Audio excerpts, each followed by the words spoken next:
نحمده ونستعينه ونستغفره ونعوذ بالله من شرور أنفسنا ومن سيئات أعمالنا. من يهده الله فلا مضل له ومن يضلل فلا هادي له.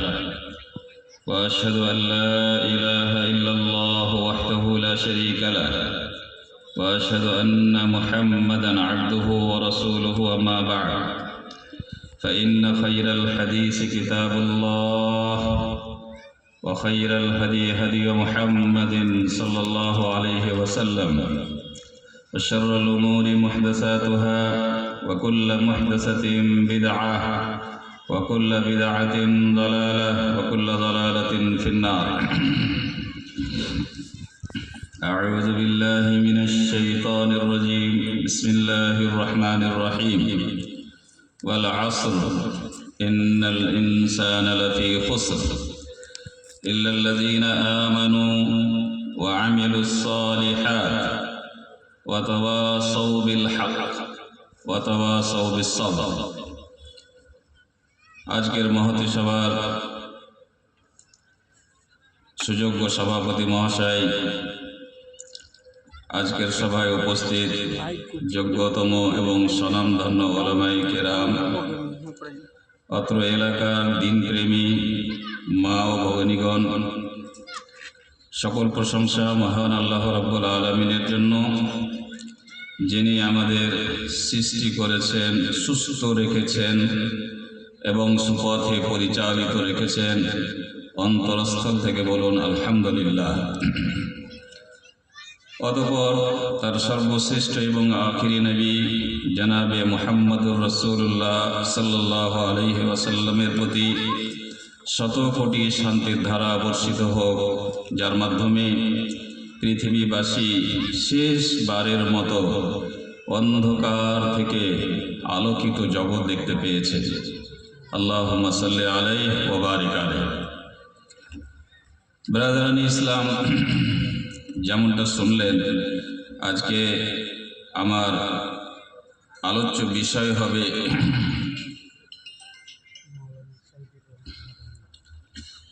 মুসলিম জাতির অধঃপতনের কারণ ও তার প্রতিকার বা সেখান থেকে বেরিয়ে আসার উপায়। বিষয়টি অত্যন্ত গুরুত্বপূর্ণ এবং এই বিষয়টির যা দাবি, সেই দাবি অনুযায়ী আজকের মজলিসটা কিন্তু নয়। যারা বেশিরভাগ সমাজের কর্ণধর, যারা কেউ হয়তো এই কারণগুলি বুঝাতে পারলে আমাদের মনে একটু শান্তি আসতো, আশার আলো জেগে উঠত। তারা পরিবারের কর্তা, তারা পরিবারের গার্জেন, তারা সমাজের গার্জেন, তার অধিকাংশরাই এখানে উপস্থিত নেই। তাহলে সবার পরিবেশ ও পরিস্থিতি দেখে আমি এই বিষয়টি অত্যন্ত গুরুত্বপূর্ণ এবং অত্যন্ত সূক্ষ্ম একটি বিষয়, তাকে আমি চেষ্টা করব আমাদের যেমন স্বভাব তেমনি ঘরোয়াভাবে খুব সহজ এবং সরলভাবে আমরা সেটা পরিবেশন করার চেষ্টা করব, যাতে আমরা কিছু বুঝতে পারি। তাহলে এই বিষয়টিতে কয়েকটা শব্দ ব্যবহার হয়েছে: মুসলিম জাতি, অধঃপতন এবং তার প্রতিকার। তিনটা শব্দ মূল আছে। তো আমরা তিনটার মধ্য থেকে মাঝখার শব্দটা আগে নিই। অধঃপতন কাকে বলে? অধঃপতন বলতে আমরা কি বুঝলাম? আমাদের মাঝে হয়তো অনেক মানুষ, অনেক ভাইয়েরা আছেন যারা হয়তো জীবনে লেখাপড়ারও সুযোগ পায়নি। তারা হয়তো অধঃপতন শব্দটাই হয়তো বুঝতে পারলাম না।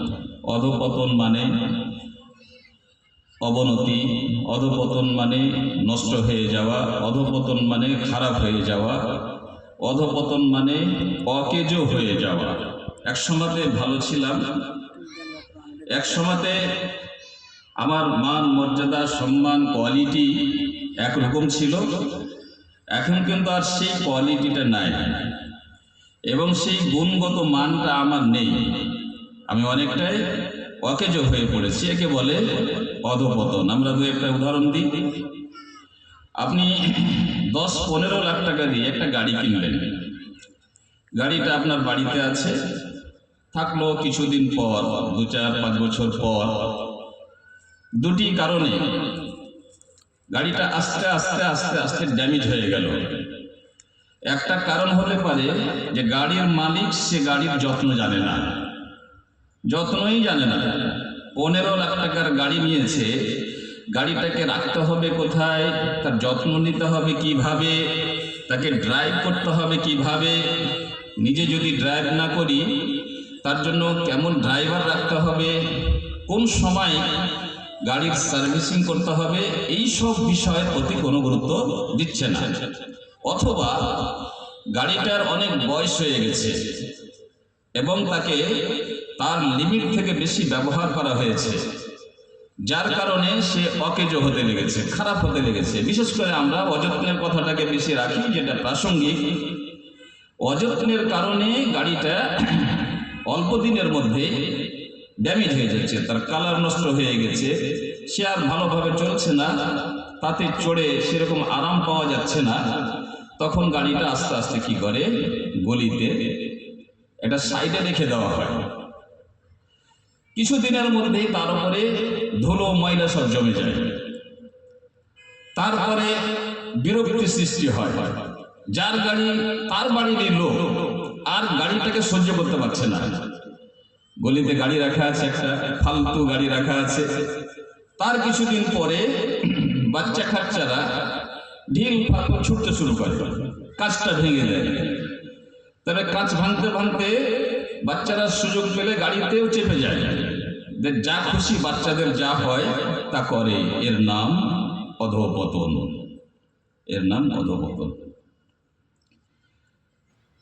আপনি একজন ভালো মানুষ, নামাজ রোজা ইবাদত বান্দেগি আদব কায়দা চলাফেরা, মানুষের সাথে প্রেম ভালোবাসা এবং মানুষের দরদ ব্যথায় আপনি সব জায়গাতেই একটা মানবিক দৃষ্টান্ত আপনি সমাজে রাখতে পেরেছেন।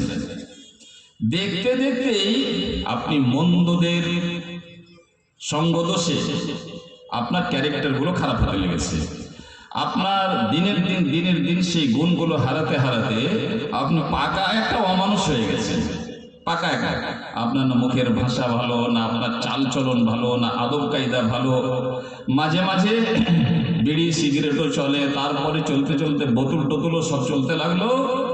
এর নাম অধঃপতন, এর নাম অধঃপতন। এখন আপনি যখন ভালো মানুষ ছিলেন, সমাজ আপনাকে সেই নজরে দেখেছে, সমাজ আপনাকে সেইভাবে সম্মান দিয়েছে। কিন্তু আজকে যখন আপনার জীবনে এই পরিবর্তন ঘটেছে, যার দ্বিতীয় নাম অধঃপতন, তখন কিন্তু আপনাকে যেই দেখছে সেই কিন্তু প্রকাশ্যভাবে আর না হয় মনে মনে আপনাকে গালিগালাজ করছে, আপনাকে গালমন্দ করছে, আপনার উপরে অভিশাপ দিচ্ছে। এবং আল্লাহ এবং তার রাসূল বেশ কিছু কারণে অসন্তুষ্ট হয়ে মানুষের উপরও অভিশাপ দিয়ে থাকেন। এর নাম অধঃপতন। বুঝাতে পারলাম সংক্ষিপ্তভাবে অধঃপতন কাকে বলে? আর সেটা যদি আমরা ধরে রাখতাম, আমি একজন ভালো মানুষ ছিলাম, আছি, এখনো আছি, শেষ নিঃশ্বাস ত্যাগ করা পর্যন্ত আমি সেই জায়গায় দাঁড়িয়ে আছি, তাহলে আমি মরেও কিন্তু মরছি না, মনেও আমি মানুষের কাছে জীবিত।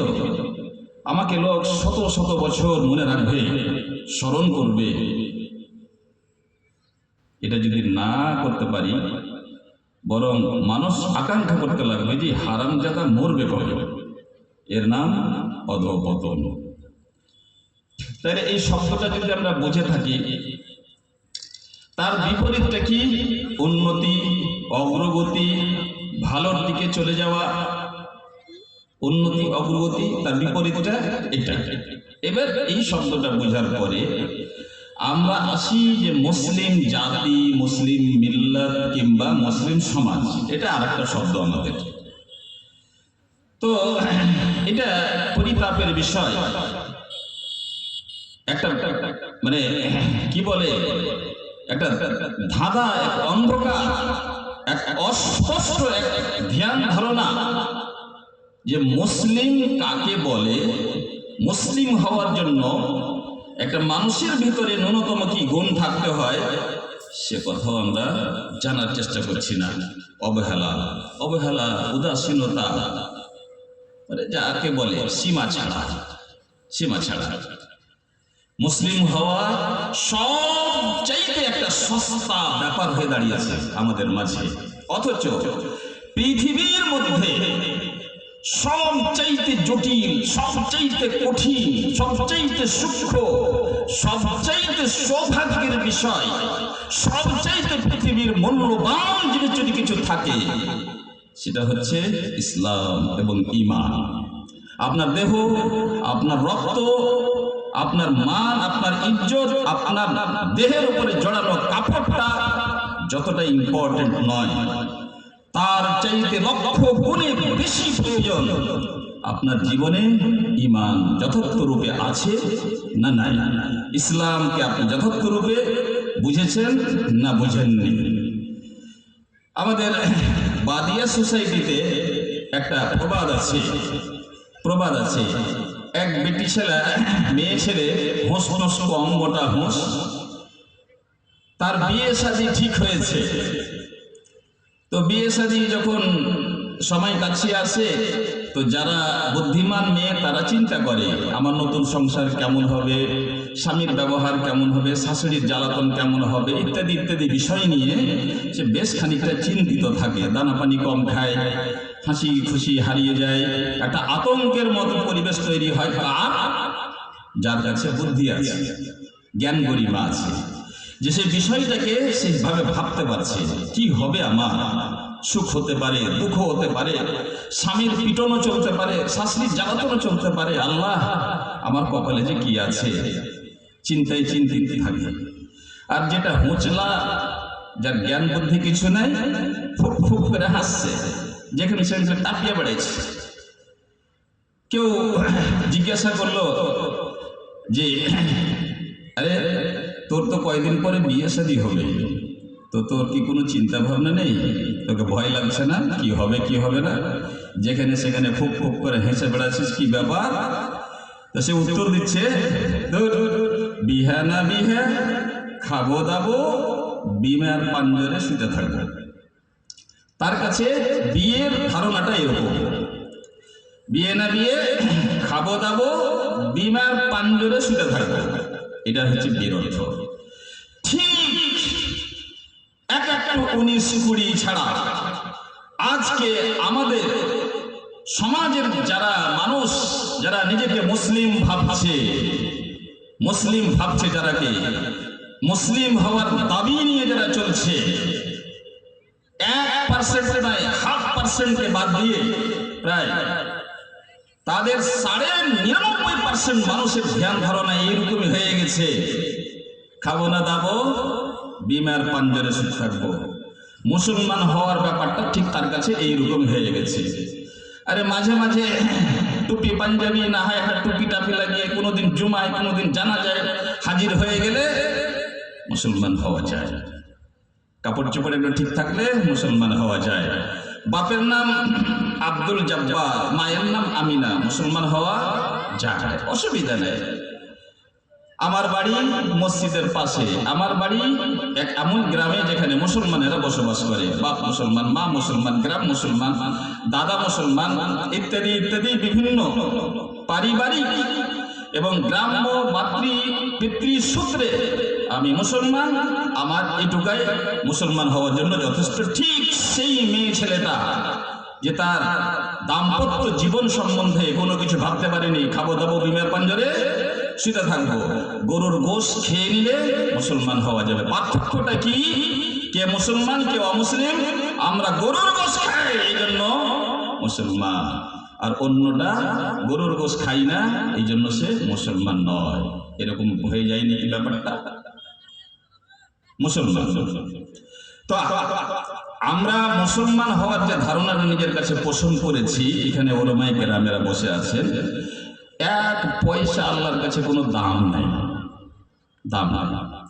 আরে পরিতাপের বিষয় যে মুসলিম জাতির অধঃপতন তো তখনই হবে, তারা মুসলিম কখন হয়েছে এটাই তো খোঁজ করতে হবে আগে। মনে রাখবেন, এই ধরনের জ্ঞান ধারণা নিয়ে মুসলিম হওয়া যায় না। হালালের ঠিক নাই, হারামের ঠিক নাই, আকীদার ঠিক নাই, তাওহীদ জানি না, আহকাম জানি না, দ্বীনের ন্যূনতম বিষয়বস্তুগুলো আমি জানছি না, জানারও চেষ্টা করছি না, জানি না, তার জন্য অনুতপ্তও নাই, অনুশোচনাও নাই, কোনো কিছুই নাই। জানোয়ারের মতো সম্পূর্ণ নিজের ইচ্ছা মতো জীবন যাপন করতে আমরা অভ্যস্ত। আল্লাহর প্রতি আমরা নাউযুবিল্লাহ দয়া করতে শিখেছি। আল্লাহ আমার উপর দয়া করবে, আল্লাহর প্রতি আমরা দয়া করার মতন অভ্যাস তৈরি করেছি, স্টাইল তৈরি করেছি। দয়া হলে আমি একদিন নামাজ পড়ব, দয়া হলে একদিন জুমা পড়ব। আল্লাহর প্রতি আমরা দয়া করতে লেগেছি, নাউযুবিল্লাহ। দয়া হলে জানাজায় যাব। আমার যদি দয়া হয় আল্লাহর উপরে, তাহলে আমি মাঝে মাঝে ইসলামের কোনো একটা বিষয়কে প্র্যাকটিস করব, নইলে নয়। যেরকম যেটা মিল আমাদের খাবার দাওয়া, রুটি ভাত সকাল বিকালে যেটা খাওয়ার হয়, সেই খাওয়ার পর অতিরিক্ত একটা খাওয়া। কোথাও গেলাম তো মনে হলো চা খেয়ে নিলাম এক কাপ, মনে হয়েছে যে একটু ঝালমুড়ি খাবো, মনে হয়েছে, অনেকের মনে হয় না। আমাদের ইসলামটা কিন্তু চা আর ঝালমুড়ির মতন হয়ে গেছে।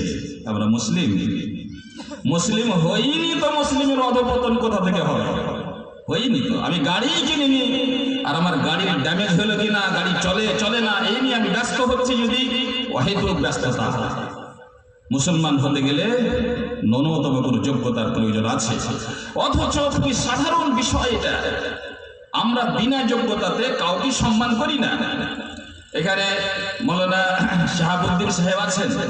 মৌলানা শাহাবুদ্দিন সাহেবের পেটে যদি আরবি জ্ঞান বিদ্যা কোরআন হাদিস না থাকে, এই লোকটাকে কেউ মৌলানা বলবেন কি? বা শাহাবুদ্দিন সাহেবের আর একটা ভাই আছে যে বুখারী জানে না, মুসলিম জানে না, আবু দাউদ দেখেনি, তিরমিজি দেখেনি, তাকেও কি মৌলানা বলবেন? এই জন্য যে এটা শাহাবুদ্দিনের ভাই বলবেন? এখানে কেউ হয়তো ডাক্তারও আছে, ডাক্তার যিনি চিকিৎসা বিদ্যা সম্বন্ধে অবগত, কখন কোন অসুখে কোন ওষুধ লাগে সেটা পড়াশোনা করেছেন, সেটা জানেন, তাকে আপনি আর ডাক্তার বলি। কিন্তু তার 14 গোষ্ঠীকে ডাক্তার বলি কি? তার ছোট ছেলে, তার বড় ছেলে জানে না, মাধ্যমিক পড়েছে, আর্টস নিয়ে পড়ছে, ইংলিশ নিয়ে পড়ছে, চিকিৎসা সম্বন্ধে তার কোনো জ্ঞান নেই। তাহলে একজন ডাক্তার, বাবা ডাক্তার, তার জন্য তার 14 গোষ্ঠীকে আপনি ডাক্তার মেনে নেন কি বিনা যোগ্যতায়? মেনে নেবেন? এখানে আপনাদের মধ্যে অনেকের বাড়ি করার প্রয়োজন আছে, তা আপনি কোন লোকটার কাছে যাবেন আপনার বাড়িটা করার জন্য? কোন লোকটার কাছে যাবেন?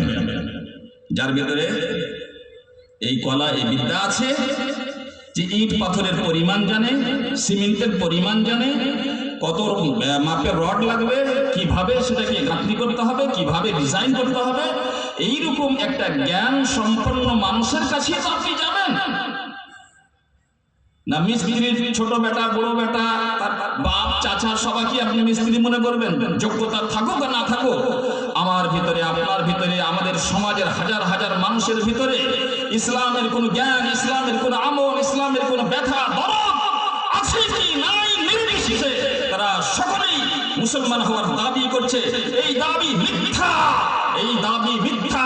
এই দাবির পরিণাম এটা হবে যে দলে সবসময় জাহান্নামে যেতে হবে, জান্নাতের মুখও দেখতে পাওয়া যাবে না। সময় থাকতে সতর্ক হন। আল্লাহর কিছু আসে যাই না। এক হাদিসের মধ্যে আছে, সারা পৃথিবীর মানুষ যদি সব কাজকর্ম বন্ধ করে দিয়ে এইরকম একটা কোনো ময়দানে দাঁড় হয়ে সবাই আল্লাহ আল্লাহ করে, আল্লাহর ইবাদত বান্দেগীতে অত ব্যস্ত হয়ে যায়, আল্লাহর কোনো সম্মানে একটু কিছু বাড়বে না, বৃদ্ধি হবে না। কারণ আল্লাহর সম্মান কাউরির অপেক্ষা করে না, আল্লাহ কাউরির মুখাপেক্ষী নন। তার উল্টোটাই যদি হয়, সারা পৃথিবীর মানুষ যদি সমবেত হয়ে আল্লাহকে গালিগালাজ করে, আল্লাহর বিরুদ্ধে স্লোগান করে, তাতে আল্লাহর রাজত্বে কোনো কিছুই কমবে না। মনে নাই আল্লাহর নবীর বাড়িতে কি হয়েছে? মা জননী 9 মাস 10 মাস গর্ভে রেখে বিশ্ববাসীকে উপহার দিলেন। বিশ্বব্যাপী নবীদের সরদার সাইয়্যিদুল আউয়ালিন ওয়াল আখিরিন উপহার দিলেন জগৎবাসীকে। সেই মা জননী তিনিও এই সুবাদে মুসলিম নন, সে বিশ্ব নবীর মাতা, তিনিও জাহান্নামে থাকবেন। মনে আছে? আরে আপনি কার সন্তান? আপনি কত বড় মহিলার সন্তান, আপনি কত বড় আমিনা ফাতেমার সন্তান, আপনি যে ইসলামকে সাইডে রেখে দিয়ে এত বড় দুঃসাহসিকতা করতে পারেন, যে জীবনের সকাল থেকে নিয়ে আবার সকাল পর্যন্ত কোনো কিছুতেই ইসলামের গন্ধ আসে না। এক অমুসলিম যেইভাবে রাতে ঘুমায়, আবার সকালে উঠে, আবার দিন পার করে আবার ঘুমায়, এইরকম মানুষের সংখ্যা কি আমাদের সমাজের মধ্যে 80% বেশি নাই কি? তাহলে আপনার কপালে লেখা আছে নাকি যে মুসলমান? আপনি কপালে লেখা আছে? কিছু আল্লাহ তাআলা আসে যায় না। ইসলাম তারই যে ইসলামকে ধারণ করবে, ঈমান তারই যে ইসলামকে বুঝবে এবং বক্ষে ধারণ করবে, কর্মে পরিণত করবে। That is final. যে লালন পালন করবে সেই হবে মুসলমান। মনে আছে নবী করিম সাল্লাল্লাহু আলাইহি ওয়াসাল্লাম আমাদের মতো এই টালবাংলা, হাতিচাপা, হরিশ্চন্দ্রপুর, মালদা, মুর্শিদাবাদ, দেশ জুড়ে, রাষ্ট্র জুড়ে, সারা দুনিয়া জুড়ে মুসলমানদের যে পরিস্থিতি, এইরকম সমাজকে সামনে রেখেই বলেছেন যে 1000টার মধ্যে 999টা যাবে জাহান্নামে আর একটা যাবে জান্নাতে। মনে করছেন নাকি সবটি কাফেরেরা যাবে? না, ওই সংখ্যা মিলবে না, তো মিলবে না। আপনি ম্যাথমেটিক্সের যত ফর্মুলা আছে সেগুলো আজ বিশ্বে যত মানুষের সংখ্যা, তার সাথে আপনি যোগ বিয়োগ গুণ ভাগ যতই কিছু করেন, কোনোটাই মিলবে না। আল্লাহর নবী যে কথা বলেছেন তার মানে হচ্ছে অনেক মানুষ যারা ঈমানের দাবি করেছে আসলে ঈমানদার নয়, অনেক মানুষ যারা মুসলমান মনে করে নিজকে তারা আসলে মুসলমান নয়, তাদের মধ্যে থেকে নিয়ে এই সংখ্যাটা পূরণ করা হবে। তাহলে মুসলিম হতে গেলে কি লাগবে সেটা আমি আলোচনা করব। এবং অধঃপতনের মূল যেটা 4টা কারণ, যেখান থেকে আরো অন্য কারণগুলো সৃষ্টি হয়েছে, আমি সেটা খুব সংক্ষিপ্তভাবে বোঝানোর চেষ্টা করব। মুসলিম হতে গেলে কি লাগবে, এবং যারা কি লাগবেটাকে বুঝেছিল, যারা ইসলামকে সত্যিকার অর্থে বুঝেছিল এবং তারা নিজের জীবনে বাস্তবায়িত করেছিল, নিজের জীবন, নিজের ধন সম্পদ, নিজের আল আওলাদ, নিজের সন্তান সন্ততি থেকে ভালোবেসেছিল, যারা প্রতি মুহূর্তে তৈরি থাকতেন যে জীবন যায়, সম্পদ যায়, মাল যায়, ধন যায়, দেশ যায়, যার তাতে আমার কোনো অসুবিধা নয়, কিন্তু আমাকে ঈমান ধারণ করে থাকতে হবে, ইসলামকে নিজের বুকে জড়িয়ে থাকতে হবে। মক্কা থেকে মদিনা হিজরত, মক্কাতে ইসলামের দাওয়াত চলাকালীন যে মানুষের পরিস্থিতি, আল্লাহ রসুলের সামনে এসে বলা হচ্ছে আল্লাহ রসুল সুমাইয়াকে শহীদ করে দেওয়া হয়েছে, এবং সুমাইয়ার লজ্জায় স্থানে তারা এমন ভাবে আক্রমণ করেছে বেচারা সঙ্গে সঙ্গে শহীদ হয়ে গেছে। এ ধরনের কত ঘটনা আল্লাহ নবী শুনেছেন। 2 চোখে পানি এসেছে, করতে কিছু পারেননি। অনেক সময় বলেছেন আসবিরু আলা ইয়াসির ফা ইন্না মাওয়াইদাকুম আল জান্নাহ। এ ভাই আলে ইয়াসিরের যারা আত্মীয় স্বজন, তারা ঘটনা তো খুব মর্মান্তিক, এর প্রতিশোধ নেওয়া তো উচিত, কিন্তু এখন আমাদের এই অবস্থা নেই। সুতরাং ধৈর্য ধারণ করো, তোমাদের জন্য আল্লাহর পক্ষ থেকে ওয়াদা রইল জান্নাতের। এই সাময়িক বা ক্ষণস্থায়ী দুঃখ কষ্টকে তোমরা সহ্য করে নাও। মনে নেই সেই সব কষ্টগুলা? তারা এত কষ্ট করে মুসলমান হতে পেরেছিল, আর আপনি ইসলামের জন্য জীবনে কোনো কষ্ট করেছেন? মনে পড়ছে আপনার? মনে পড়েছে যে আপনি ইসলামকে বাঁচাবার জন্য কষ্ট করেছেন, ত্যাগ করেছেন? যারা ছোট বড় কথা শুনেছেন কাউরির কাছে, এটা আমাদের বাপত্তির সম্পত্তি। বাপদাদারা মুসলমান, আমরা মুসলমান, তারা জন্মে দিয়েছে, আমরা জন্মে গেছি, বাস মুসলমান। আমাদের চলন, আমাদের ফিরন, আমাদের কথাবার্তা, আমাদের আচার আচরণ, আমাদের জীবনের কোথাও যদি আমরা ইসলামকে খুঁজে বের করতে চাই তো কঠিন, পাওয়া যাবে না ইল্লা মান রাহিমাল্লাহ। তার মাঝেও আল্লাহ পাক কিছু লোককে সেই পথে পরিচালিত রেখেছেন। এই জন্য আমরা শুরুতেই বলেছি যে সেই মহান আল্লাহর প্রশংসা যিনি আমাদের সৃষ্টি করেছেন, সুস্থ রেখেছেন এবং এত ভেজালের মাঝেও সুপথে পরিচালিত রেখেছেন। আর একবার বলুন আলহামদুলিল্লাহ। আমরা যারা এখানে আছি যদি খেপালালহা সমানের নজরে এটি খেপালালহা, এদের বুদ্ধি শুদ্ধি কম, ওই জন্য ওখানে চলে গেছে। আর যেটি হুঁশিয়ার সেটি বাড়িতে বসে আছে। এই খেপালালহাটি আমরা বলি আলহামদুলিল্লাহ। যাই হোক, মুসলমান হতে গেলে কি কি লাগবে যারা বুঝেছিলেন তারা যেমন যেমন ইসলামকে ধারণ করেছেন, যেমন যেমন তাকে আমলে পরিণত করেছিলেন, আল্লাহ দয়া, আল্লাহর করুণা আকাশ থেকে বৃষ্টির মতন তাদের উপরে নেমেছিল এবং তারা গরুর রাখাল, উটের রাখাল, বকরির রাখাল থেকে বিশ্বের শ্রেষ্ঠ জাতিতে রূপান্তরিত হয়েছিলেন। তারা বিশ্ব সভ্যতাকে নতুন করে তারা গড়ে দিয়েছিলেন, বিশ্ব সভ্যতা মাস্টার হিসেবে তারা পরিচিত হয়েছিলেন। যখন ইউরোপের মানুষেরা লেখাপড়া জানতো না, যখন আমেরিকার জন্ম হয়নি বা উল্লেখযোগ্য কোনো সভ্যতা, মানবতার সভ্যতা সেই যুগ পর্যন্ত গড়ে ওঠেনি, জুলুম অত্যাচারের সাম্রাজ্য কায়েম ছিল, পারস্য সাম্রাজ্য কায়েম ছিল, রোমান সাম্রাজ্য কায়েম ছিল, যেখানে মানুষকে শিরক এবং মানুষের উপরে মানুষের শোষণ শাসন বিভিন্ন ধরনের অমানবিক সভ্যতা তো অবশ্যই ছিল, কিন্তু সত্যিকার অর্থে মানবতার সভ্যতা, যেখানে একটি মানুষ পাবে শান্তি এবং একটি মানুষ পাবে ন্যায়, এটা মানুষ সত্যিকার মাবুদের সাথে জড়ে থাকবে এবং তার ইবাদত বান্দেগী করবে এবং তার মানবতার সম্মান রক্ষা করতে পারবে, এইরকম সভ্যতা এখন পর্যন্ত গড়ে ওঠেনি। সেই সব মানুষ, সেই ইমানদার, সেই মুসলমান যারা প্রথম সারির মুসলমান, তারা সেই সভ্যতাকে মানুষের সামনে তুলে ধরেছিলেন। তারা মাস্টার অফ সিভিলাইজেশন হয়েছিল। তারপরে তারাকে নিজেকে গড়তে, বুঝতে, শিখতে একটু সময় লেগেছিল। তারপরে বিশ্ব সভ্যতাকে তারা সব কিছু দিয়েছে যা আজকের যুগে মনে করা হয় যে ইসলাম বা মুসলমানেরা শুধু ইবাদত বান্দেগী করতে জানেন না। বন্ধুগণ, আপনি ইতিহাস পড়তে শিখুন, আপনি নিজের জাতির গৌরবময় ইতিহাসগুলো একবার পড়ার চেষ্টা করুন, জানার চেষ্টা করুন তারা কি কি করেছে। তারা পৃথিবীকে সায়েন্স এবং বিজ্ঞানের উল্লেখযোগ্য সমস্ত বিষয়ে তারা আবিষ্কার করে পৃথিবীবাসীকে দিয়েছে। আমাদের দুর্ভিক্ষ বগদাদের ইতিহাসের পরে, বগদাদের অধপতনের পরে আমাদের বইগুলো, আমাদের সেই মহাপুরুষদের বইগুলো তারা চুরি করে করে পাল্টে পাল্টে নিজের নাম লিখে দিয়েছে। কিন্তু আজও বিশ্বে বীজগণিত, তারপরে বিজ্ঞানের বিভিন্ন শাখা, এরোপ্লেন থেকে নিয়ে মাটির দুর্বীক্ষণ যন্ত্রের সাহায্যে মাটির তলায় যত রকমের উপাদান থাকতে পারে যা মানুষের কাজে লাগতে পারে, সব জায়গাতেই মুসলমানেরা, এই কোরআন পড়নেওয়ালারা, এই হাদিস পড়নেওয়ালারা, এই ইমানের দাবি করনেওয়ালারা, ইসলামের দাবি করনেওয়ালারা বিশ্বে ডঙ্কা বাজিয়েছেন। কতদিন পর্যন্ত? 1200 খ্রিস্টাব্দ পর্যন্ত বাজিয়েছেন। তারা একই সাথে সায়েন্টিস্ট, তারা একই সাথে কোরআনের হাফিজ, তারা একই সাথে বড় মাপের বৈজ্ঞানিক, তারা একই সাথে রাতের তাহাজ্জুদ গুজার।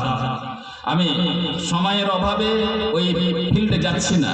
তারা অপারেশন সার্জারির যে টুলসগুলো, যন্ত্রগুলো সূক্ষ্ম সূক্ষ্ম কে আবিষ্কার করেনি? কোনো মায়ের মন নাই পৃথিবীতে যে বলে দিবে আমাদের মতো লোকের সামনে দাঁড়িয়ে বলো যে অপারেশনের জন্য যে ইনস্ট্রুমেন্টগুলো লাগে, যে যন্ত্রগুলো লাগে, প্রথম আবিষ্কার কোন অমুসলিম করেছে আমাদের মতো লোকের সামনে বলে দেখো। না, তোমরা কিছুই করনি।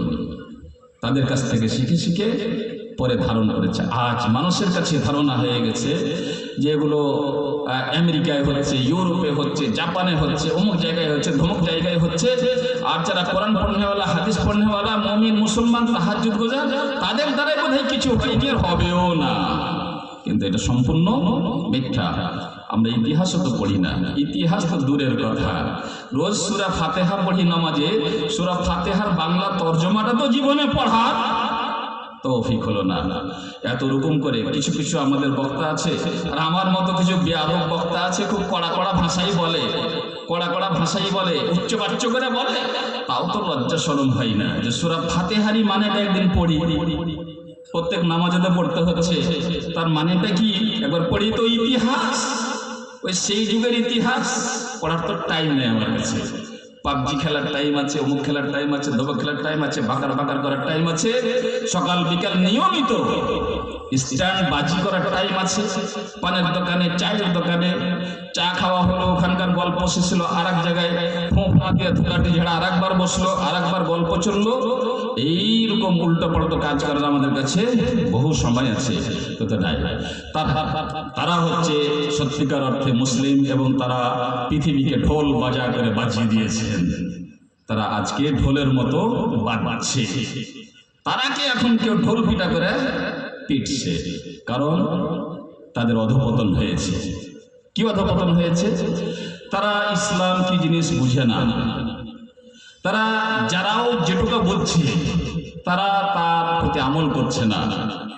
তারপরে ইসলামের মূল স্রোত যেটা তাওহীদ, সেই তাওহীদকে অবহেলার দৃষ্টিতে দেখছে, এবং সে তাওহীদ ভালো করে বুঝে না।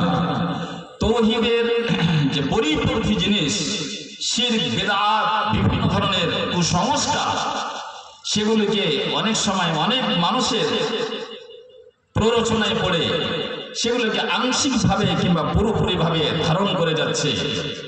আর কোরআন হাদিস তার সামনে আছে, তারপরেও তারা আলাদা একটা ইসলাম নিজের জীবনের জন্য তৈরি করে নিয়েছে। বিশেষ করে আমাদের আহলে হাদিস সমাজ, যারা আল্লাহর বিশেষ দয়া জন্মসূত্রে হলেও অনেকগুলি শিরক খুরাফাত থেকে বেঁচে আছে, কিন্তু আমাদের মধ্যে আবার আমলের এত অভাব, আমলের এত অভাব। আমাদের পরিবারটার দিকে একবার দেখুন তো। আমি পরিবারের গার্জেন একটা, আমার 4-5টা ছেলে মেয়ে, আমার তার মধ্যে 3টে ছেলে, 3টে ছেলের বউ এসেছে বাড়িতে, তাদের সন্তান হয়েছে। আমাদের সকাল থেকে নিয়ে বিকাল পর্যন্ত, আবার বিকাল থেকে সকাল পর্যন্ত বাড়ির রুটিনটা কিরকম ভাবে যাচ্ছে আমি কি ব্যাখ্যা করব? ব্যাখ্যা করার প্রয়োজন নেই।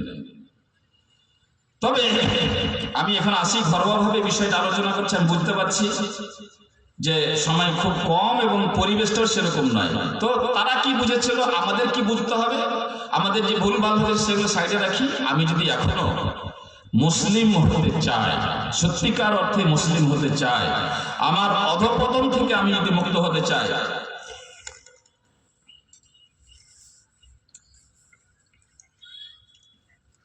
আমি যদি আমার অধঃপতন থেকে মুক্ত হতে চাই, আবার ভালো মানুষ হতে চাই, ভালো একজন মুসলিম হতে চাই, মুসলিম হয়ে বেঁচে থাকতে চাই, এবং মুসলিম হয়ে মরতে পারি যেন, মুসলিম হয়ে কবরে ফেরেশতাদের সামনে দাঁড়াতে পারি যেন, মুসলিম হয়ে রোজ হাসরের মাঠে মুসলিমদের দলে দাঁড়াতে পারি যেন, হিসাব কিতাবের সময় আমাকে যেন মুসলমানদের লাইনে খাড়া করা হয় যেন, আমাদের এই যদি ইচ্ছাটা থাকে, তাহলে আমাদের যেটা করতে হবে খুবই সংক্ষিপ্ত এবং ঘরোয়াভাবে আমি আলোচনা করছি।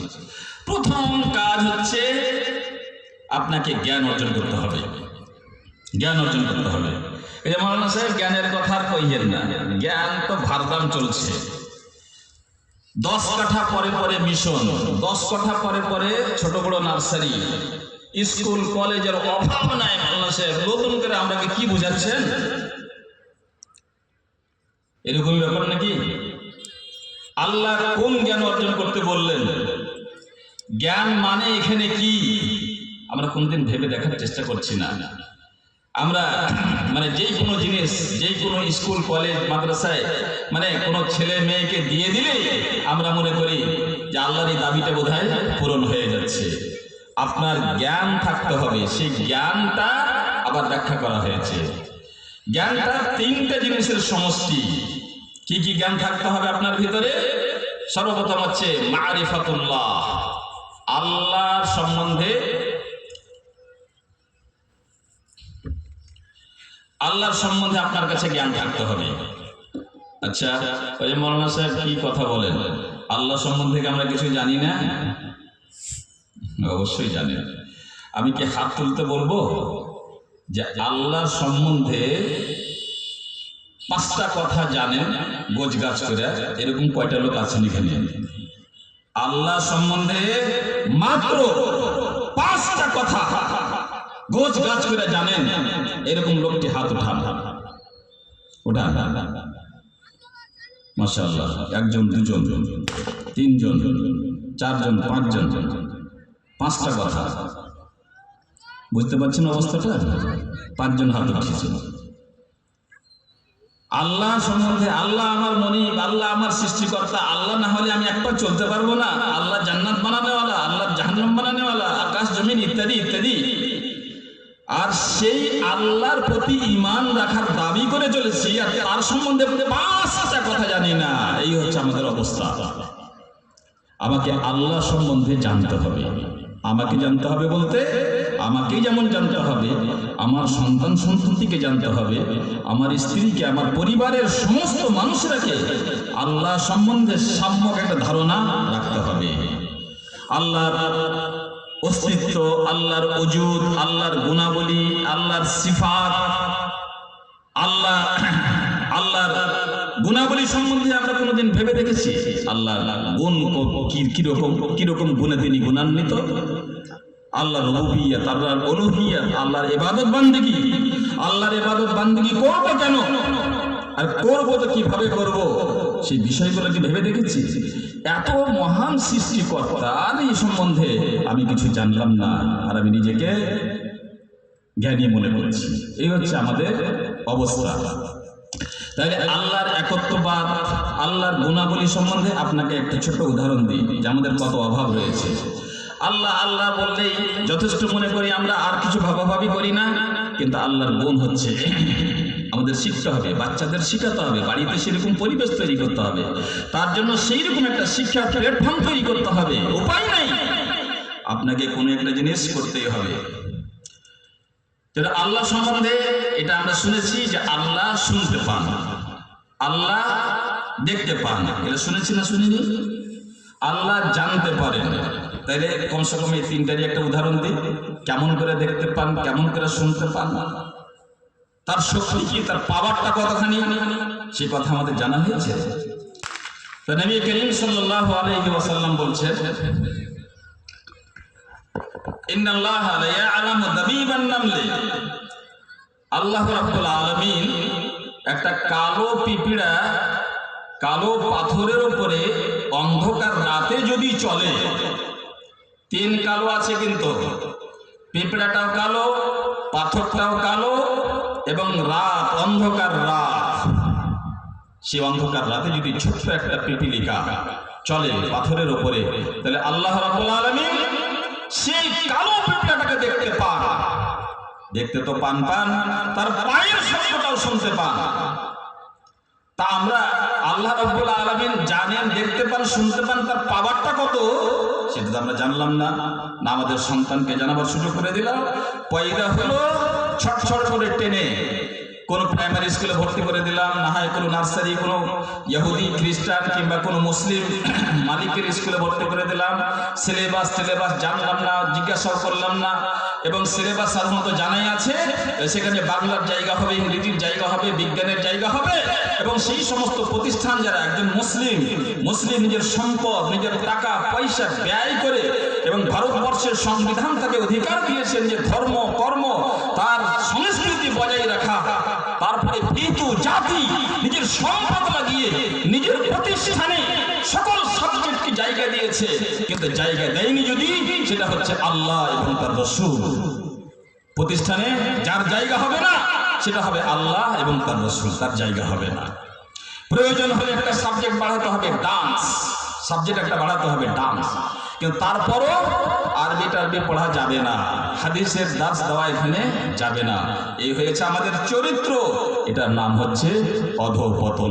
কেউ করছে, আমরা সাপোর্ট করছি, স্কুল খুলছে, আমরা বাচ্চা দিচ্ছি।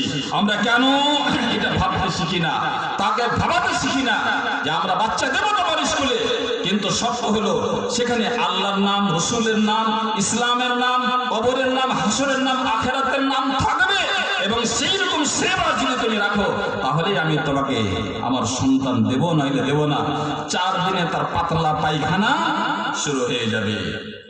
কিন্তু আমরা সেটা প্রয়োজনই মনে করি না, অনুভূতি আমাদের নাই যে আমাদের সন্তানেরা কোন ধারায় চলে গেছে। ইলম বা জ্ঞান অর্জনের সুবাদে তারা হারিয়েছে নিজের কৃষ্টি কালচার, তারা টাকা পয়সা হতে গেলে আরো চুলকানি ধরেছে।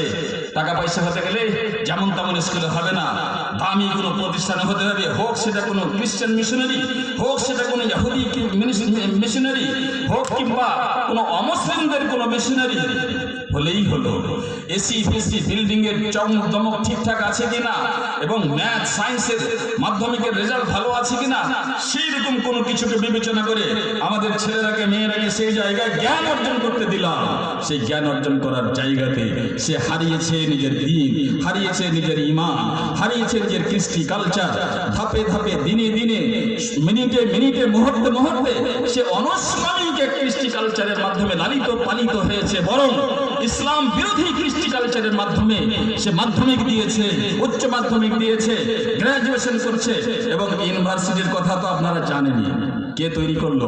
আপনি বাবা। আপনি আপনার সন্তানকে যে রূপ দিয়েছেন জ্ঞান অর্জনের নাম দিয়ে, সেটা তাকে জবাই করার মতন, তাকে ধ্বংস করার মতন, তাকে বেবিল করে দেওয়ার মতন ইচ্ছাকৃত প্ল্যান আর প্রোগ্রামের চাইতে আর কি হতে পারে? কে এর জন্য দায়ী? আপনার এই সন্তানটার বরবাদ হওয়ার পিছনে কে দায়ী? আমরা কিছু ভাবছি না। তাহলে যা হোক, আমি বোধহয় আর কিছু ব্যাখ্যা করতে পারছি না, কারণ সময় হয়ে গেছে। আর আমার চাইতে অনেক গুণে যোগ্যতা সম্পন্ন ওলামায়ে কেরাম এখানে আছেন, তবে আমি শিরোনামটি বলে বলে আপনার কাছে বিদায় নেব। তাহলে আল্লাহর জ্ঞান হতে হবে, মারিফাতুল্লাহ ওয়া মারিফাতু দীনিহি, আমাদের দ্বীন সম্বন্ধে জানতে হবে। বিশেষ করে দৈনন্দিন ভাবে আমরা যে সমস্ত সমস্যার সম্মুখীন হচ্ছি, হালাল থেকে হারাম থেকে সুদের ব্যাপার, তারপর বিভিন্ন বিষয় যেগুলো আমাদের প্রতিদিন বা প্রতি সপ্তাহে বা জীবনে অহরহ যে সমস্ত জিনিসের আমরা সম্মুখীন হচ্ছি, আপনি জানবেন না ইসলামের সেখানে মত কি, আপনি জানবেন না ইসলামের সেখানে ফতোয়া কি, আপনি জানবেন না সেখানে ইসলামের বিধান কি। ইসলাম ছাড়া আপনার বাপের বেলা জীবন নাকি যে আপনি আপনার মতো করে চালাবেন? কে তৈরি করেছে আপনাকে? কে আপনাকে বায়ু বাতাস অক্সিজেন হাইড্রোজেন কে সব দিয়েছে আপনাকে? আপনি তার ইচ্ছায় জীবন যাপন করবেন না। আপনি মুসলমান হওয়ার দাবি কেন করছেন? অন্য কিছু হওয়ার দাবি কেন করছেন না? মুসলমান কোন গাছে ধরে না, মুসলমান কোন মাঠে ফলে না। মুসলমান তারাই যারা ইসলামকে জেনেছে, বুঝেছে, তার দ্বীন সম্বন্ধে তার কাছে জ্ঞান আছে। ও মারিফাতু রাসূলিহি, তার দ্বীন রাসূল সম্বন্ধে আপনারা জানতে হবে। রাসূল জানলেন না, কেন এসেছিলেন, রাসূলের মানে কি, রাসূল কি দিয়ে গেছেন, কি জীবন মানে মার্গ দিয়ে গেছেন, আমাদের কোন পথে চলতে বলে গেছেন। রাসূল যেতে যেতে বিদায় হতে হতে গিয়ে বলে যায়নি, তারাকতু ফীকুম আমরাইন লান তাযিল্লু মা ইন তামাসসাকতুম বিহিমা কিতাবুল্লাহি ওয়া সুন্নতি। আল্লাহ রাসূল কি বলে যায়নি, আমি তোমাদের মাঝে দুটো জিনিস ছেড়ে গেলাম, একটা হচ্ছে কিতাবুল্লাহ, একটা হচ্ছে সুন্নতে রাসূলুল্লাহ। যতক্ষণ তুমি তাকে ধরে রাখবে ততক্ষণ পর্যন্ত কোন এনআরসি, কোন এসআইআর, কোন শত্রুরা তোমাদের বিরুদ্ধে হাজার শত্রুতা করে তারা সফল হতে পারবে না। তোমাদের লাঞ্ছনা, তোমাদের বঞ্চনা, তোমাদের অপমান করার কোনো শক্তি সফল হবে না যদি তুমি দুটো জিনিসকে ধারণ না করে থাকো। আর দুইটা জিনিসকে আমরা প্রায় সম্পূর্ণভাবে বর্জন করে দিয়ে আজ অমিত শাহর উপরে দোষারোপ করছি, আজ দুঃখ করছি নরেন্দ্র মোদীর উপরে, দুঃখ করছি। আপনার ভুলটা কি হবে, আমাদের ভুলটা কি হবে? এক নরেন্দ্র মোদী মরবে, আর এক নরেন্দ্র মোদী জন্ম নেবে। এক অমিত শাহ মরবে, আর এক অমিত শাহ জন্ম নেবে। এটা কোনো ফ্যাক্টরি নয় আমাদের কাছে। আমাদের কাছে ফ্যাক্টর হচ্ছে যে আপনি আপনার জীবনটা নিয়ে একবার অনুশোচনা করবেন কি করবেন না। আপনি যে ঈমান ছাড়া, ঈমান হারা, আদর্শ হারা হয়ে গেছেন, সেই জায়গায় আসবেন কিনা। আপনি আল্লাহর দিকে ফিরে আসুন। ইন তানসুরুল্লাহ ইয়ানসুরকুম, তুমি যদি আল্লাহর মদদ করো, তার মানে হচ্ছে আল্লাহর রজ্জুকে ধারণ করো, আল্লাহর দ্বীনের দিকে এগিয়ে এসো। আল্লাহর সাথে নিজের সম্পর্ক যদি তৈরি করতে পারো, তো আল্লাহ রাব্বুল আলামিনকে 2 মিনিটও লাগবে না। বড় বড় ষড়যন্ত্রকে ধূলিসাৎ করতে 2 মিনিটও সময় লাগবে না। আপনি কি আবাবিল পাখির ঘটনা ভুলে গেছেন? পাখির ঘটনা ভুলে গেছেন? আবাবিল পাখির দ্বারা আব্রাহার মতো শক্তিশালী হাতির সেনাবাহিনীকে আল্লাহ আবাবিলের মাধ্যমে তাদেরকে ধ্বংস করেছে। আপনার কাজ এটা নয় যে তার সাথে লড়াই করব, তার মতো শক্তি অর্জন করব, আর তার মতো অপঞ্চিত হবে, সেটা নয়। প্রথম শক্তি হচ্ছে আপনার, যে আপনি আপনার সম্পর্ক আল্লাহর সাথে জড়িয়ে নিন। আপনি সত্যিকার অর্থে মুমিন মুসলমান হতে শিখুন এবং মুসলিম মুমিন হয়ে জীবন যাপন করার একটা অভ্যাস তৈরি করুন। দেখবেন আল্লাহর দয়া কিভাবে নেমে আসছে। আর যারা ইসলামকে নিয়ে মুসলমানের বিরুদ্ধে নানাবিধ ষড়যন্ত্র রচনা করছে, আল্লাহ তাআলা 2 মিনিট 2-4 মিনিটের মধ্যে সেগুলোকে ধুলোর মতো করে উড়িয়ে দিবে। যাই হোক, আমাদের জ্ঞান অর্জনের জায়গা হচ্ছে আল্লাহ এবং তার রাসূল, তার দ্বীন সম্বন্ধে জানতে হবে, এবং সেই সাথে সাথে দুনিয়ার যত উপকারী বিদ্যা বুদ্ধি আছে সেগুলো আপনাকে অর্জন করতে হবে। নাম্বার 2, যা জেনেছেন তার প্রতি আমল করতে হবে, তার প্রতি আমল করতে হবে। সোজা কথা, এখানে কাউরির কোনো ছাড় নাই। আমার মতো একজন বক্তা বক্তব্য দিয়ে যাচ্ছে, সারা জীবন বক্তব্য দিয়ে যাচ্ছে। আপনারা শুনে রেখেছেন, কিয়ামতের দিন সর্বপ্রথম যাকে জাহান্নামে নিক্ষিপ্ত করা হবে তারা হবে একজন কারি কিতাবুল্লাহ আর গাজী ফি সাবিলিল্লাহ, যারা আল্লাহর পথে জিহাদ করার দাবি করেছিল, যারা আলেম হওয়ার দাবি করেছিল। তার কোনো ছাড় নাই, সবাই সমান। যা আপনি জেনেছেন 2-4 10টা 20টা কথা যা জেনেছেন, 2-4 10,000 5,000 5 লক্ষ কথা যে যতটা জেনেছে, তারপরে অতটাই আমল করা অপরিহার্য হয়ে গেছে। আমল যদি না করে তাকে জাহান্নামে নিক্ষিপ্ত করা হবে। আমার মতো একজন বক্তাকে জাহান্নামে নিক্ষিপ্ত করা হতে পারে। এবং আমি তখন বলবো, আল্লাহ, আমি শত শত মজলিসে কোরআন হাদিসের ব্যাখ্যা করেছিলাম, এই কি ঘটনা হলো যে আমি জাহান্নামে চলে যাচ্ছি? বলবে, হ্যাঁ বেটা, তুমি টাকার জন্য বক্তব্য দিয়েছিলা, তুমি সুনাম কামানোর জন্য বক্তব্য দিয়েছিলা, সেই সুনাম তুমি পেয়ে গেছো, সেই টাকা তুমি পেয়ে গেছো, আর পাওয়ার মতন আমার কাছে কোনো জিনিস না, আমার জন্য তুমি বক্তব্য দাওনি, এই জন্য তোমার হাসর হচ্ছে জাহান্নাম। এক আলেমের যদি দশা হয়, তাহলে আবার সাধারণ মানুষের কি দশা হবে? আপনি যেটা জেনেছেন তার প্রতি আমল করবেন। 3 নম্বর কাজ হচ্ছে দাওয়াত ইলাইহি, যা কিছু আপনি জেনেছেন, যা কিছু আপনি মানতে পেরেছেন, তার প্রতি অন্যকে আহ্বান করা, অন্যর কাছে সে দাওয়াত দেওয়া। আমি এখানে আপনাকে গ্রামের লোককে দাওয়াত দেওয়ার কথা বলবো না, রাষ্ট্রের কথাকে দাওয়াত দেওয়ার কথা বলবো না, পুরো সমাজের দায়ী হিসাবে কাজ করার অত বড় বড় ভাষা আমার দরকার নেই। অন্যকে যে দাওয়াত দিতে হবে তার সর্বপ্রথম মুখাতাব এবং মুস্তাহিক হচ্ছে আপনার অতি নিকটবর্তী মানুষেরা। আপনি যা জেনেছেন, যা মেনেছেন, তা আপনি আপনার নিকটবর্তী মানুষ, অর্থাৎ আপনার স্ত্রীকে সেটা বুঝান, আপনার ছেলেপেলেকে সেটা বুঝান, আপনার বাড়িতে আপনার অধীনস্থ যে সমস্ত মানুষেরা বসবাস করে তার প্রতি বুঝান। সেখানে প্রয়োজন হলে আপনি আপনার শক্তি প্রয়োগ করেন, আপনার কাপড় ব্যবহার করেন। কেন সে ইসলামের বাইরে যাবে? আপনি সেটাই করেন। আমাদের একটা অভ্যাস হয়ে গেছে, ভালো কাজ করা, নামাজের কথা, রোজার কথা, ইসলামের কথা বলবে মৌলভী, মাওলানা, মুয়াজ্জিন সাহেবেরা, আর তার বাড়িরও পর্যন্ত দায়িত্বটা সে নিজে পালন করতে চায় না। একজন মোটা তাজা সুন্দরী স্ত্রীকে নিয়ে সে বিছানায় ঘুমায় এবং তার সৌন্দর্য রূপ নিয়ে সে আনন্দন বিনোদন করে, সব কিছু করে, কিন্তু তার স্ত্রী নামাজ পড়ে না, তার যে রোজার মাসে, রমজান মাসে রোজা রাখে না এবং বেপরদা হয়ে থাকে এবং ইসলামের শত শত বিধানকে অপমান করে। আর সে তখন অপেক্ষা করে কোনো মাওলানা, কোনো তাবলিগি জামাত, কোনো আহলে হাদিসের লোক এসে সভা করবে, সমিতি করবে, আমাকে বুঝাবে, আমার স্ত্রীকে, আমার ছেলেপেলেকে সে বুঝাবে। আরে রাতে মজা মারবে তুমি বিছানায়, আর কোন মাওলানা সাহেব এসে তোমার স্ত্রীকে দাওয়াত দিবে, তোমার বেহায়া বেটিকে দাওয়াত দিবে, তোমার কতটা 4-5টা সুরের মতন সন্তান কেরালা থেকে টাকা পাঠায়, ব্যাঙ্গালোর থেকে টাকা পাঠায়, তুমি তার টাকা খাবে, দোতলা বাড়ি করবে, আর তাকে তাবলীগ করবে, তাকে বুঝাবে। কোন মাওলানা সাহেব, এই ধারণা কোথায় থেকে এলো? কে বলেছে আপনাকে যে মাওলানা সাহেবেরা তোমার বাড়ি পর্যন্ত সব ঠিকা নিয়ে নিয়েছে, তোমার স্ত্রীর ঠিকা নিয়ে নিয়েছে, তোমার বেটির ঠিকা নিয়ে নিয়েছে? আমি দায়িত্ব নিয়ে বলছি, আরে আমার এখানে এক পয়সার কোনো দায়িত্ব নাই। আপনি বিয়ে করেছেন, আপনি সন্তান জন্মেছেন, আপনার দায়িত্ব হলো আপনি যা কিছু জানতে পেরেছেন আপনি তাকে জানাবার ব্যবস্থা করেন। আর দাওয়াত ইলাইহি, প্রথমে আপনি দাওয়াত দেন আপনার পরিবারের সন্তানকে। কোরআন হাদিসে অনেক আয়াত আছে, ইয়া আইয়ুহাল্লাযীনা আমানু কু আনফুসাকুম ওয়া আহলিকুম নারা, তুমি নিজে জাহান্নামের আগুন থেকে বাঁচাও, তোমার সন্তান সন্ততিকে তুমি জাহান্নামের আগুন থেকে বাঁচাও। কোনো মৌলভী সাহেব নয়, কোনো আলেম নয়, তোমাকে তোমার সন্তানকে জাহান্নামের আগুন থেকে বাঁচাতে হবে। হ্যাঁ, তবে আলেম ওলামারা এই ব্যাপারে আপনার সাহায্য করবেন। আপনার যদি সৎ নিয়ত থাকে, আপনি যদি সঠিক পরিকল্পনা মাফিক চলেন, আলেম ওলামারও বড় কর্তব্য আছে। আপনার ঠিকানা নাই, আলেম ওলামা ঠিকা দিবেন। আলেম ওলামাকে তোমার বাবার চাকর নাকি তোমার সব কিছু ঠিকা নিয়ে ঘুরে বেড়াবে? তুমি আলেম ওলামাকে 10টা পয়সা দাও নাকি যে তোমার ঠিকা নিয়ে বসে থাকবে? আলেম ওলামা কোন জায়গায় খাটলে তার পারিশ্রমিক পান, তার বেতন পান, তোমার বাড়ির ঠিকা তো লাইনি।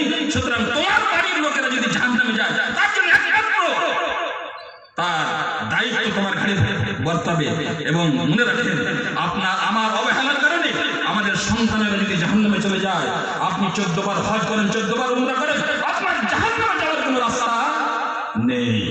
জান্নাতে যাওয়ার সরি কোনো রাস্তা নেই। বন্ধুগণ, আমাদেরকে সচেতন হতে হবে, সতর্ক এবং সাবধান হতে হবে। তো দাওয়াতের কাজ করলে, দাওয়াত মানে আপনি আজ থেকে সহজ সরলভাবে মনে রাখেন যে আপনার দাওয়াত মানে হচ্ছে আপনি অন্ততপক্ষে আপনার পরিবার, আপনার গার্জেনশিপের মধ্যে যারা পড়ে তারাকে আপনি সামলান। বাকি বড় বড় বিষয়গুলো বড় বড় মানুষেরা ভাববে।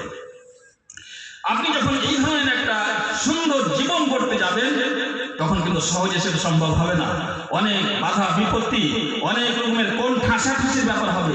তখন কি করতে হবে? ওয়াসসাবরু আলাল আযা ফীহি, আপনাকে ধৈর্য ধারণ করতে হবে। পাড়া প্রতিবেশী আপনাকে ঠিককারি মারতে পারে, সমাজের লোক আপনাকে ঠিককারি মারতে পারে।